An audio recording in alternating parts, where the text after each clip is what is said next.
ഉത്തരാഖണ്ഡിൽ മേഘവിസ്ഫോടനവും മിന്നൽ പ്രളയവും ഉണ്ടായ ധരാലിയിൽ രക്ഷാദൌത്യം ഇന്നും തുടരുകയാണ്. 60-ലധികം പേർ അവശിഷ്ടങ്ങൾക്കിടയിൽ കുടുങ്ങിക്കിടക്കുന്നുണ്ട് എന്നുള്ളതാണ് നിഗമനം.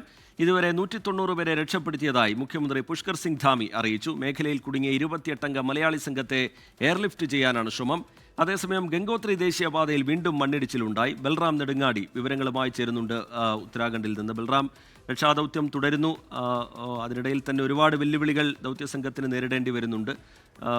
പൂർണ്ണമായി ആ ദൗത്യസംഘത്തിന് അവിടേക്ക് എത്തുന്നതിൽ പോലും ഇപ്പോഴും വെല്ലുവിളികൾ നിലനിൽക്കുന്നുണ്ട്. എങ്ങനെയായിരിക്കും ഇന്നത്തെ ദൗത്യം ബൽറാം?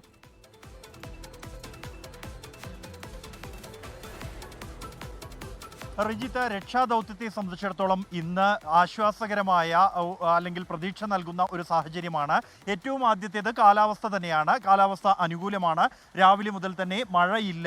തെളിഞ്ഞ കാലാവസ്ഥയിൽ ഹെലികോപ്റ്ററുകൾ കൃത്യമായി തന്നെ ഓപ്പറേറ്റ് ചെയ്യാൻ കഴിയുന്നുണ്ട്. അതുകൊണ്ട് തന്നെ ഇപ്പോൾ 7 തവണ ഈ NDRF പ്രവർത്തകരെ നിലവിലിപ്പോൾ അവിടേക്ക് ദുരന്തബാധിത പ്രദേശത്തേക്ക് എത്തിച്ചിരിക്കുന്നു. ഇന്നലെ 35 പേരെ ഇന്നലെ ഉച്ചയ്ക്ക് ശേഷം നടത്തിയ വിവിധ പറക്കലുകളിലായി ഈ ദുരന്തബാധിത പ്രദേശത്തേക്ക് എത്തിക്കാൻ കഴിഞ്ഞിട്ടുണ്ട്. ഇന്ന് രാവിലെയും ആ നടപടി മുന്നോട്ട് പോകുന്നു. അതേസമയം വെല്ലുവിളി ഉയർത്തുന്ന ഒരു കാര്യം എന്നുള്ളത് റോഡ് പലയിടത്തും ഇപ്പോഴും ഇടിഞ്ഞു പോകുന്ന സാഹചര്യമുണ്ട് എന്നുള്ളതാണ്. അതുകൊണ്ട് തന്നെ നിലവിൽ കഴിഞ്ഞ ദിവസം ബട്ട്വാഡിയിൽ നിന്നായിരുന്നു NDRFിൻ്റെ ഓപ്പറേഷൻസ് നടന്നിരുന്നത് എങ്കിൽ ഇന്ന് അത് മാട്ലിയിലേക്ക് മാറ്റിയിരിക്കുന്നു. മാട്ലിയിൽ നിന്നും ഡെറാഡൂണിൽ നിന്നുമാണ് NDRF സംഘങ്ങൾ ഈ ദുരന്തബാധിത പ്രദേശത്തേക്ക് എത്തിക്കൊണ്ടിരിക്കുന്നത്. ഉപകരണങ്ങൾ അടക്കമുള്ളവ എത്തിക്കുന്നു. എങ്കിൽ പോലും 3-4 പേർക്ക് മാത്രമാണ് ഉപകരണങ്ങളുമായി അവിടെ എത്തിച്ചേരാൻ കഴിയുന്നത് എന്ന് വലിയ വെല്ലുവിളിയാണ്.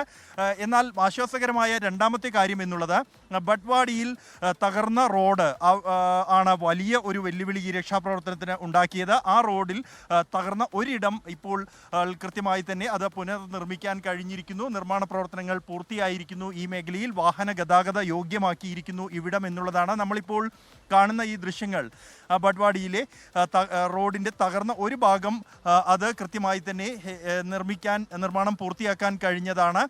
ഇവിടെ കഴിഞ്ഞ ദിവസം 5 മണിയോടെ നിർമ്മാണം പൂർത്തിയാക്കാമെന്ന പ്രതീക്ഷയിലായിരുന്നു നടപടികൾ മുന്നോട്ട് പോയിരുന്നത് എങ്കിൽ പിന്നീട് അത് മണ്ണ് വീണ്ടും ഇടിയുന്ന സാഹചര്യമുണ്ടായതിനെ തുടർന്നാണ് നീണ്ടുപോയത്.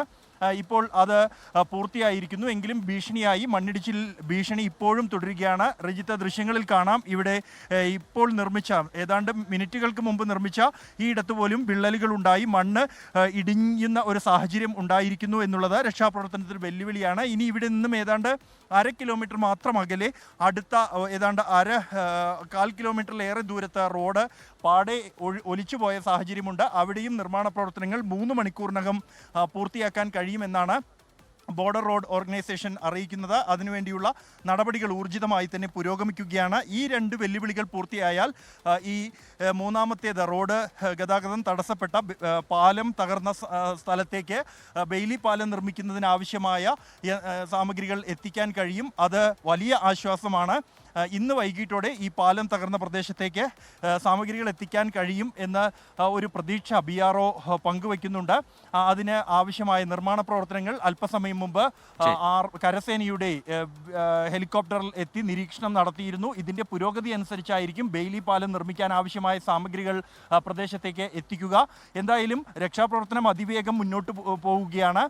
എയർലിഫ്റ്റ് ചെയ്യുന്നു NDRFിനെയും മറ്റ് രക്ഷാപ്രവർത്തകരെയും. ഒപ്പം തന്നെ അവിടേക്ക് കൂടുതൽ സഹായം എത്തിക്കുന്നതിന് റോഡ് പുനഃസ്ഥാപിക്കേണ്ടത് ആവശ്യമാണ്. അതിനുവേണ്ടിയുള്ള നടപടികളും ഊർജിതമായി തന്നെ പുരോഗമിച്ചുകൊണ്ടിരിക്കുകയാണ്. റീജിത്ത്, ശരി. ബൽറാം നെടുങ്ങാടി ഉത്തരാഖണ്ഡിൽ നിന്ന് രക്ഷാദൗത്യം നേരിടുന്ന വെല്ലുവിളികൾ അത് സംബന്ധിച്ച വിശദമായ വിവരങ്ങൾ പങ്കുവയ്ക്കുകയായിരുന്നു. ഇനി ചെറിയൊരു ഇടവേളയാണ്. ഇടവേളയ്ക്ക് ശേഷം തിരികെ എത്തും. Short break.